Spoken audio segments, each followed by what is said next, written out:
I was scared to release it without Spotify. It's blown me away. Here's what's funny. So I've had more plays on every platform and more sales since leaving Spotify than I ever had with them. Hello, everybody. Welcome back to Making Noise, where we dig into the stories, struggles, and sparks behind today's music and musicians. I'm your host, Ashley Smith.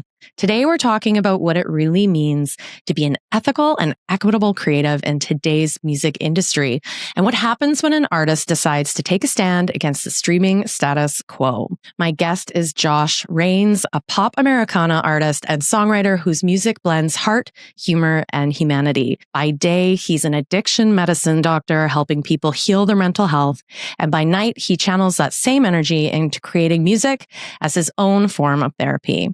Josh has built a growing online community of artists and fans who believe music should be created, shared, and valued in fairer ways. He's also the voice behind a petition calling for ethical reform in how music is created, shared, consumed, and transacted, and he's putting those principles into action with his upcoming single, which he's releasing everywhere except for Spotify. We're diving into why he made that decision, how he thinks about value in the digital age, and what it really looks like to build a movement around music with purpose. Josh, thank you so much for being here. Welcome to Making Noise. And Ashley, thank you for having me and reaching out. I was excited when I checked out what you were doing and just the impact that I think you can have in the community. I thought it was such a perfect fit, so I had to say yes. Thank you. I really appreciate that. It's been fun watching artists navigate everything that's been going on in the last few years.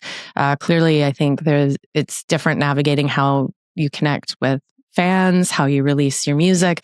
And of course, as like AI is emerging at such a rapid pace, how artists are thinking about that and how it impacts their business models, their income, and their sustainability. And so we'll get into some of that and unpack some of your thoughts, because you are really coming across my feed as someone who's really purposefully informed and trying to share good information, not only with fans, but with your artist peers, which is really cool. But before we dive into that, I'd love to know a little bit more about your personal story, like your story as an artist and how you've come to where you are today. We were just chatting, off camera here about our both being in the sort of elder millennial cohort. And so we would have graduated high school, for example, around the same age. And I think you got into music pretty early on in your young adult life. So I'd love if you'd share a little bit about that story before we dive in to where we are today. Oh, man. Yeah. Big picture. Picked up guitar when I was a kid and played orchestra too. And I got in a band in high school, and we ended up getting a small record deal, like right when we graduated,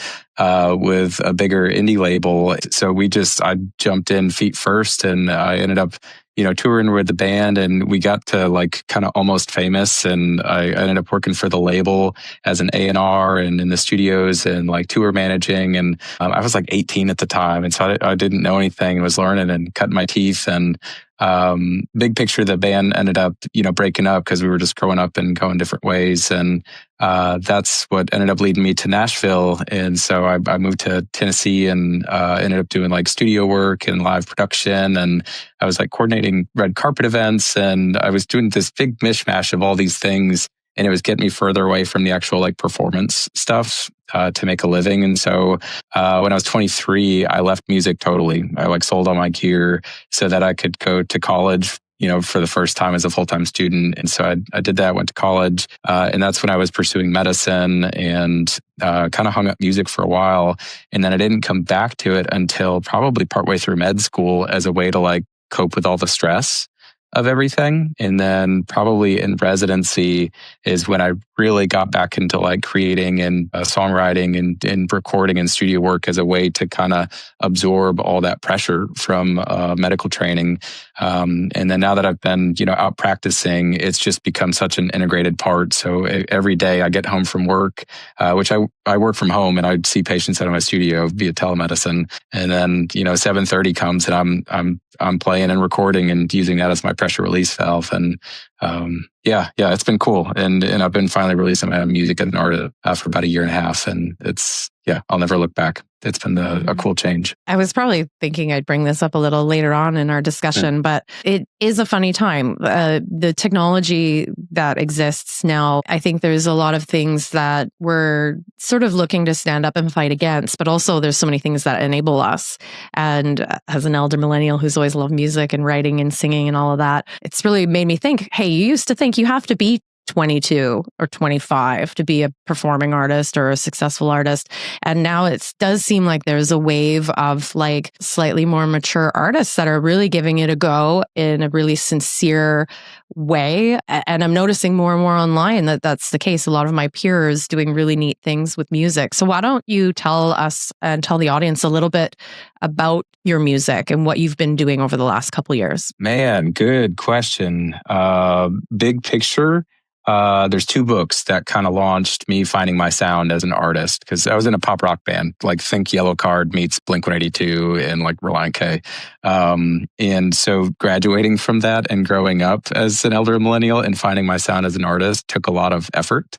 And not doing the pop country thing, being in Nashville. And so there's 2 books. One was Rick Rubin's The Creative Act, A Way of Being. The other one was Stephen Pressfield's The War of Art. And they basically forced me to sit down and kind of reevaluate, like, well, who am I as an artist and what do I want out of this? And in that process, I created 3 principles that apply to every piece of music that I write. The first one, it has to bop and groove. Like, I've got to be able to move to it. It has to be fun. The second one, it has to be life-giving.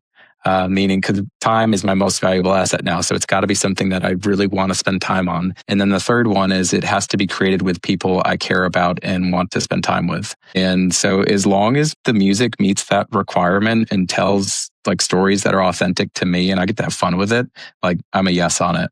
Yeah. So, probably the biggest influence, Bahamas. He's from Canada. That's been probably the biggest influence on like my sound and kind of what I've directed towards. You're about to release a new single, and until now, what have you been doing releasing your music? Oh man, yeah. So Hummingbird, I actually just released it on Friday. So that just came out. Before that, I was doing what everybody else did. You put it on Spotify, you go to Submit Hub, and you do all the playlist pitching stuff, right? Like you try to get things to pick up traction and get it to do the algorithm based things. And, you know, if you crack 10,000 monthly listeners on Spotify, it'll plug you into all the magic will happen and it'll blow you up. It's all garbage. It's all pay to play stuff. And so that's what I was doing. And I wasn't getting any meaningful growth. There was no real return on it. So I might spend a couple $100 on like submitting to all these playlisters, and I would get a bunch of them and I would get a ton of plays, but it never converted to meaningful growth. No followers, no people really buying any music or merch or anything else. No people reaching out, messages and things like that. And so, so what I'm doing different with Hummingbird and what I have done is I ditched Spotify. I said, this is garbage. I get nothing from them. And I've really pushed more towards like Bandcamp. And so on the day of release on Friday, I made more in sales on Bandcamp than I did in 3 months of streaming on my last single from Spotify. And I know there's lots of artists who are very familiar with Bandcamp, but I would argue that some of the maybe longer experienced artists who've been, you know, making a go of it for the last couple decades, performing and now starting to navigate like this digital era, they may not actually really be that familiar with a tool and environment like Bandcamp. Can you give me like since you're so good at it on your Instagram, sharing what all of these different platforms are, can you give me just a quick synopsis of what it is? And direct sales to platform, or direct sales from artist to fan platform that takes 20% of revenue for their operation costs. So you can sell your singles at the quality that you deem appropriate. Like if you want to upload at 96K, they will absolutely sell your songs in a waveform at 96K. And you can sell your merch, your CDs, your vinyl, whatever you want, and you can bundle it however you want. They also have Bandcamp Fridays every couple months where they waive all their platform fees. There's a new generation of Bandcamp that's come out called Subvert. And Subvert is registered as a cooperative out of Colorado. And they're like Bandcamp in that they're a platform to sell merchandise and music, both digital and physical, but they have 0% platform fees because they operate as a collaborative. And so then listeners can choose if they want to then add onto the purchase that helps fund the operational costs of Subvert. But Subvert, I think, is the way forward. It's the replacement of Bandcamp. And I really think it's going to be the way forward for artists, for both streaming and for selling music and merch. I do want to encourage folks who are listening to check out Josh's Instagram. I'll make sure there's a link in the show notes to that. So, because you do really go into these different platforms. And I think that the challenge is navigating sometimes and trying to, lots of artists are they're already frustrated maybe that they're having to spend time on social to, create content. So that way they're able to reach new audiences.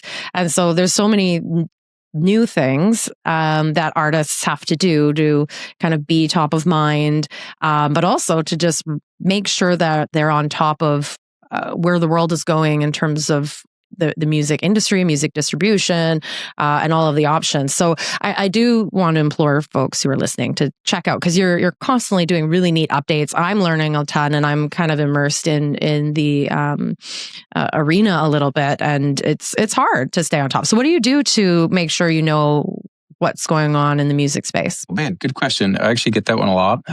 And I approach the research on all the music updates in the platforms just like I would on my medical research. So I've got a master's in public health and biostatistics and epidemiology. And so I can digest a lot of literature really fast to figure out what it means.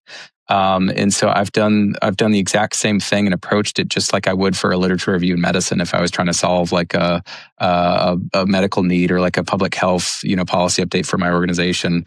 I've approached it identical, and it's just been really effective, and it's something that I know well, and so I can take a whole bunch of stuff quickly, condense it into the pertinent pieces. And so I've done the same thing for all these platforms and services and all the legal jargon from like US copyright law and AI. And I do want to comment on the social media thing, because it's exhausting to feel like, you put all this time and effort into creating art, and then you're like, gosh, man, like now I have to create all this freaking content. And then it's maddening because the content that you create often, like, it's the gimmicky stuff that gets traction and not the content that's created for the art. And so like that can feel really conflicting when everyone's like, you need to do content. And you're like, man, but I already spent so much time and effort on my song, or on my album. It's a tough balance to do. There's more than you wanted, but like medical literature, content, those are the two that I've been like spending a lot of time and effort on the past couple months here. And I can appreciate that. I think it depends. People have different appetite. We all know where we spend our time in terms of like as a consumer and entertainment. So I don't think you went too far on that. I think it's an appropriate thing to touch on.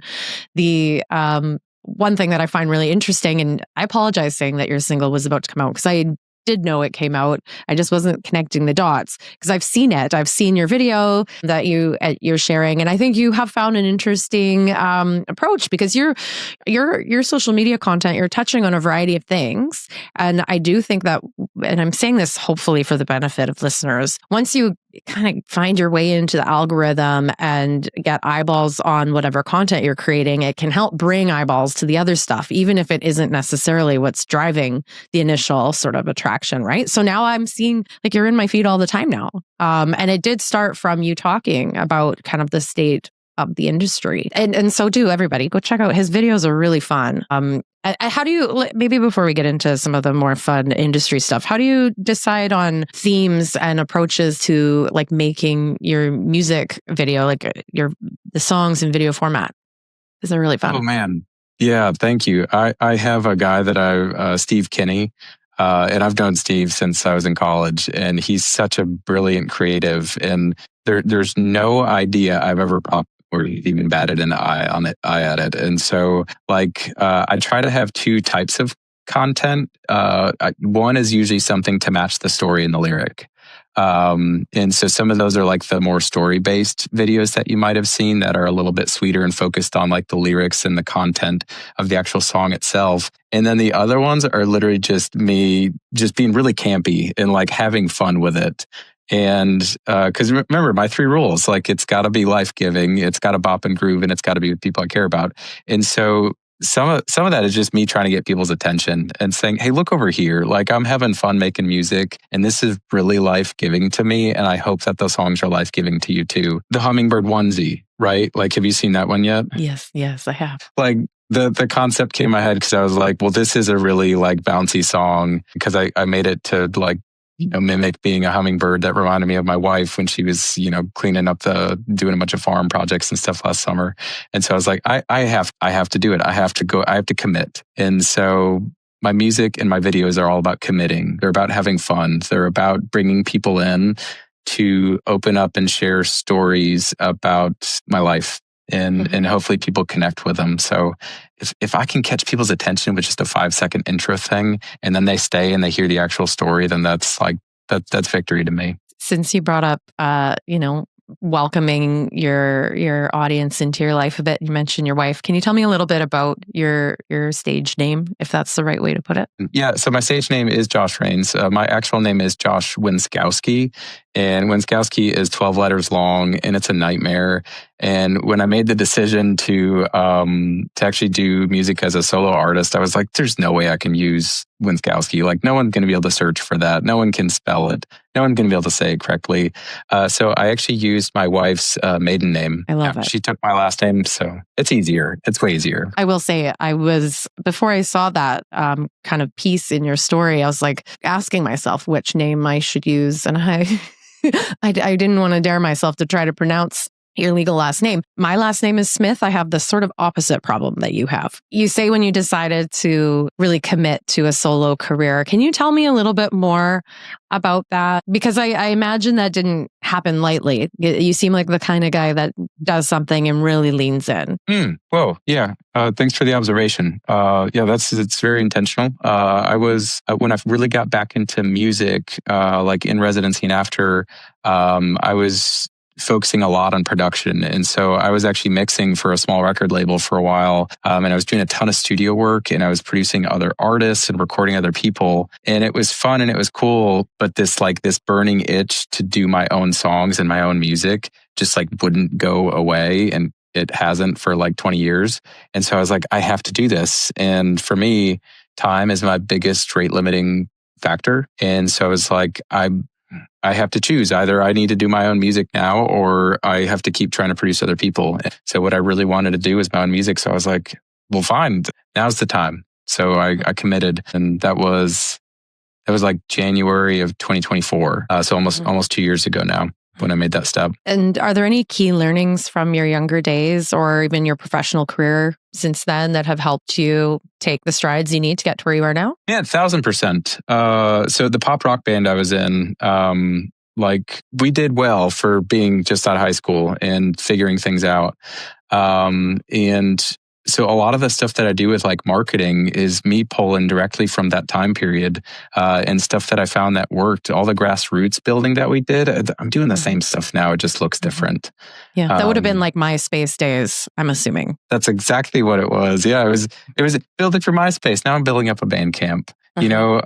Making catchy songs and getting people to shows. Now instead of shows, I'm getting them, digitally engaged, on the like Instagram. I think the thing that I've pulled from my work in medicine is the balance in the work ethic. Like medicine has really given me a really, really good work ethic and getting efficient with things. So I think it's made me a better studio musician, because I'm just a lot more dedicated and consistent with it. And I think medicine has taught me to create some really healthy boundaries with my creative life too.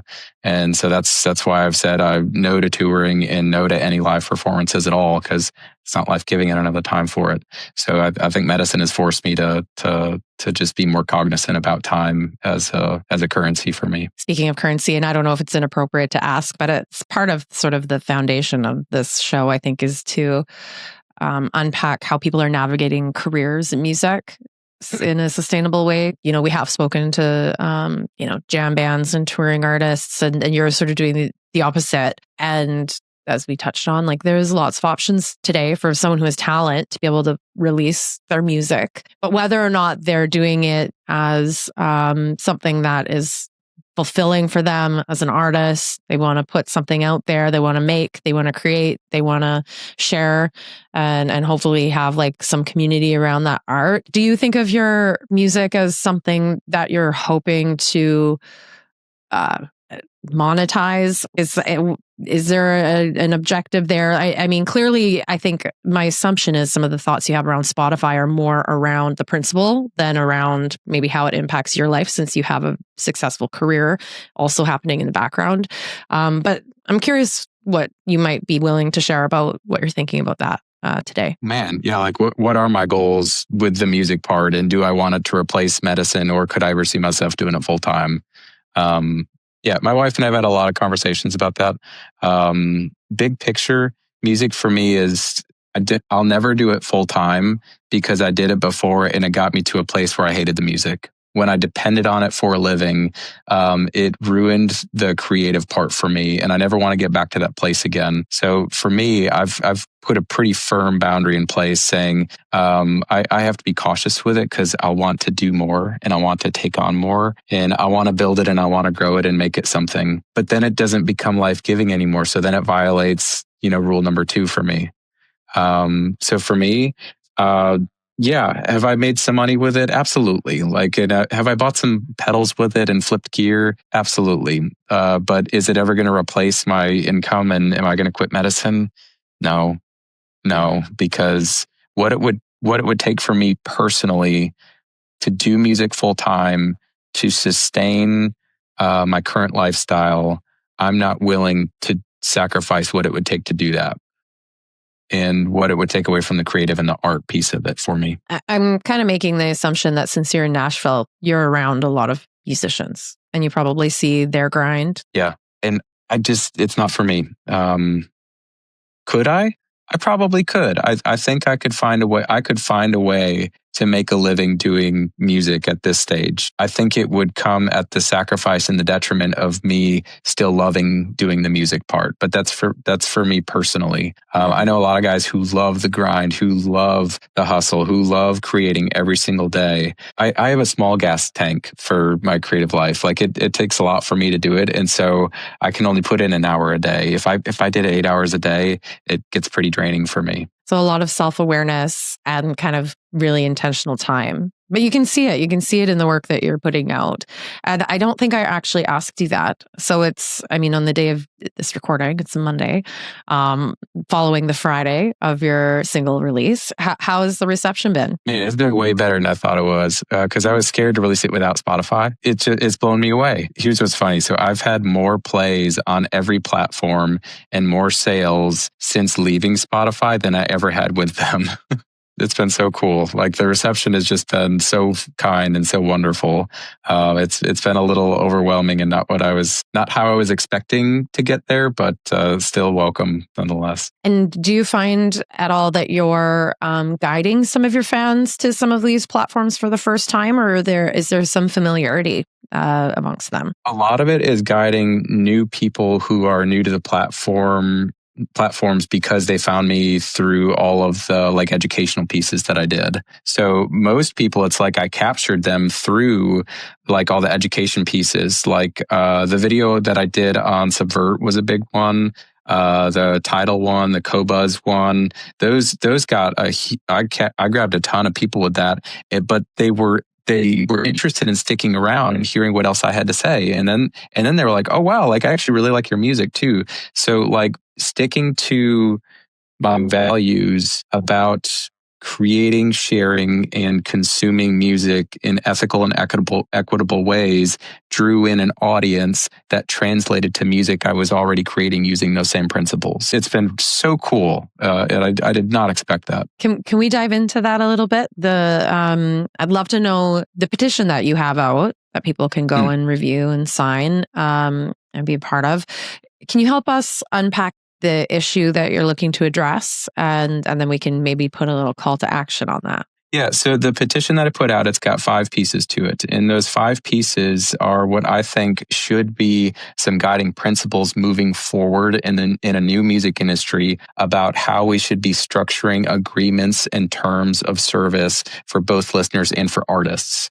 And to me, there's so much unknown because there's no legal precedent with things like AI and people training AI with unlicensed content. And when they're not asking permission for it, when I looked at US copyright law, they gave some guidance. And in the guidance, they basically said, hey, taking people's creative works and not licensing it and not getting their consent is pretty risky, but technically you can do it. We think that you should license it and you should get consent. They gave the precedent for future lawsuits to then create case law. So we're in this weird part where we have this thing that is potentially illegal, meaning that we take people's music, their creative acts, and then we put it into AI and we train it to do stuff without their consent and without licensing it from those people and without paying them. And then we're in this weird valley right now before all the lawsuits are starting to happen and are going to happen, and before we have things that have been passed through Congress. So there's laws that are being worked on right now, like the No AI Fraud Act is a big one, but the No AI Fraud Act is still going through Congress. It's going to be another 2 years before that even looks like it becomes legal precedent that then has to be put into action, and companies in the US have to then follow and alter their terms of service. So you're talking about a 4-year gap, because that was in 2023. So it's going to be another 2 years. So you're talking about 4 years of music getting stripped away and stolen from people to train AI to create absolute garbage and absolute crap without paying people and without giving consent. The thing that I posted, the petition, it's to me what I think can moving forward be founding principles on what we want to look for when people are going and looking at content and when they're looking at new platforms, when they're looking at terms of service. I hope is that they can use that as, hey, does it pass this? Does it pass the sniff test? Does it meet any of these 5 criteria? Is there anything that might be off in these terms of service or on this platform or this new music service? Because those are coming out left and right too. I've been sent dozens of them. It is a weird time right now, and there's a lot of uncertainty. So my hope is this can bring some certainty and perhaps a litmus test that you can compare all these new companies, all these new terms of service, and see, is it ethical? Is it equitable? And is it sustainable? You seem to put a healthy emphasis on transparency as well, I think. You do mention a number of different platforms in your posts, for example, and I don't think you're pretending to be an expert in any of them, but you're trying to share what you can learn about them, which I think that comes across actually very well. You're not pretending to know everything, but being able to try to create those benchmarks and help people navigate, what different organizations and companies do. And that transparency factor seems to be an important metric, if that's the right word, that you use to try to compare, what these different companies are doing. So I think that's really great. And in terms of also how they, distribute revenue and to artists, for example. We discussed a little bit at the head of the show, and I don't want this necessarily to be like a just crap all over a Spotify episode. That's not really the point. There's just a lot of attention on these platforms right now from the grassroots. People really trying to think about whether or not there are alternatives, because it feels, I think, like there's not. Can you tell me, what is the number one thing that when you're looking at a company like Spotify that's really grinding your gears as an artist? Oh, man, there's a lot. It's just throw a dart and pick something that they've done crappy in the past couple of years. If I were to create Spotify's 2025 Wrapped, and I did a Wrapped about all the crappy things that they've done, it would be a pretty long list. But the big thing that I think bothers me the most is the lack of transparency, where they've got these direct distribution deals with major labels who own 7% of Spotify. They used to own 18%. So major labels are just deeply embedded in those direct distribution deals they renegotiated in 2025. No one has public access to what those deals look like. but we can see the end result of it. So I posted one video that looked at 5 years of Spotify's top editorial playlists, and it was 80 to 90% of major label artists every single time, even though the major label catalog only accounts for like 40% of Spotify's total catalog. So we see like the end product of what these direct distribution deals are, and we see the lack of transparency. And then the big thing was Liz Pelly's book, like in her article, like Ghosts in the Machine, about how Spotify just spent so much effort on the perfect fit content campaign. And the perfect fit content, they were literally buying stock music from composers and putting them as ghost artists, and then forcing all the curators to push these ghost artists so that they could dilute the royalty pool, because they owned that stock music, right? And so they're pushing all this. And then when you go into search for different moods or different playlists, then they come up higher on the list. And so now they're doing everything they can to skirt paying independent artists, and everything that they can to dilute that streaming royalty pool, whatever they can do. And that lack of transparency, that's what pissed me off. That's what got me fired up. And to see my songs not translating and looking for patterns in how stuff was or wasn't getting picked up by the radio, and then what I was getting paid for that, I was like, this is not adding up. Like I have a lot of education in math, and I did a lot of math, and I was like, this is what they're paying me is not consistent with what I should be getting based on their total revenue and what they say that they're giving for shares. And so I got mad. And when I get mad, I dig deep. And my mom called me a woodpecker when I was a kid, because I have so much perseverance and persistence. And the more I unpacked, the more I was like, this is terrible. I have to talk about this. I can't not share this information. The deeper that I dug with them. So if I had to pick a couple things, they're all rooted in the lack of transparency in everything that they're doing to divert actually paying artists what their value are. It's the devaluing of the art. That's the thing that I'm mad about. That's the thing that I can't stand about Spotify. And that's why I'm directing to all these other platforms that do truly value the music. And you can see it in the way that they present the music. It's higher quality. They pay the artist 4 to 5 times as much. They have transparent terms of service, and they say, hey, we won't sell your content for AI or to third parties. So you got me fired up now. I'm wondering if there's like one thing that fans can do to try to help move the needle. I think it's hard to ask fans to change their entire consumption behaviors in a day. If they've got a playlist somewhere and that's where they go to escape, from their daily lives. But what's one small thing a fan could take away and feel like, they're contributing to the solution? Go learn more. The number one rule about creating change in public health is to raise awareness. If you can raise awareness, you can start to question social norms. And then when you can question social norms, we can bring in alternatives so people can have choice and autonomy.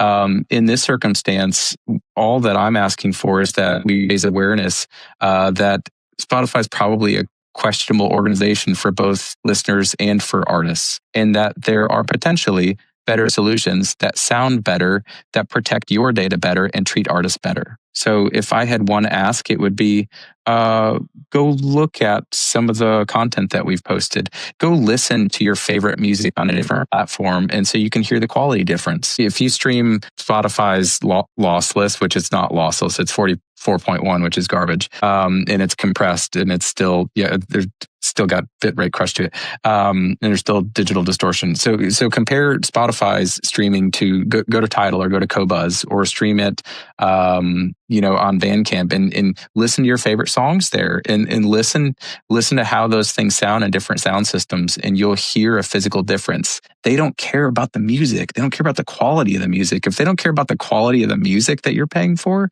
how are they going to care about your data that they're selling to people and using that to fund all of their unethical practices? Listen to the quality. That tells you everything you need to know. And I actually didn't know until maybe a year ago that there are ways to move your playlists. And I did see that you got into that at least once or twice. You want to share a little bit about that? Yeah. There's 2 services that I really like. Sound Soundiz, Soundiiz. Soundiz is fantastic, and they've got a free program where you can literally sign up and you can transfer all of your music and your playlist to other services. So if you're swapping between Spotify and Apple, or any service back and forth, you can transfer your playlist. And the other one is Tune My Music, just like it sounds. Tune My Music is the other one that's pretty comparable. And those are, I used them when I switched over to Qobuz, and I switched to Tidal and tried all of them out, and it worked flawlessly on all of them. Yeah, super easy. I think we're going to need to see you with some sort of like consolidated outline of all of these options at some point, maybe a PDF or something. I've got you covered. I actually put them all into one highlight at the top of my page, and it's the only highlight there. And it's got every overview of ethical and equitable alternatives condensed in one place. That's awesome. I will make sure anything you've referenced, I'm going to be putting in the show notes, so folks can not have to remember, and they can go check it out. Here's all of my video notes that I've done on all these, because I've made scripts for all of them. So I have these on a Google Drive. So I probably could condense all these into a usable folder. Well, I appreciate the hyper focus. I really do. I'm curious if there's anything you'd like to touch on with how your music and appreciation for the music you listen to or create, or just music in general, relates, if it does at all, to the daily work that you do in your career. Oh, wow. Man. Yeah, that is a good question. And it comes up a lot. My work in medicine, I practice addiction medicine, and I specifically specialize in dual diagnosis, where someone has a substance use disorder and a significant mental health need, and we do both of them together. And I do a lot of psychoeducation and psychotherapy and, medication management in those visits. And, it's a lot for me to absorb and be fully present. And the music that I do and the songs that I work on, that brings me to kind of my three principles. Like, it has to bop and groove, it has to be life-giving, and it has to be created with people I care about and want to spend time with. The rule 2 keeps me in check, because it would be really easy for me to write about all these terrible things that I absorb every day from people's past traumatic experiences, because I do a lot of trauma processing. If I start to have that be part of my ethos and what I'm singing about every day, that's going to put me in a pretty dark place pretty easily, pretty quickly. So I had to put a pretty firm boundary and use the music itself as a way to decompress from the medicine. And the songs have to be life-giving. That's so rule 2, that's the thing. The music itself is the decompression from the medicine.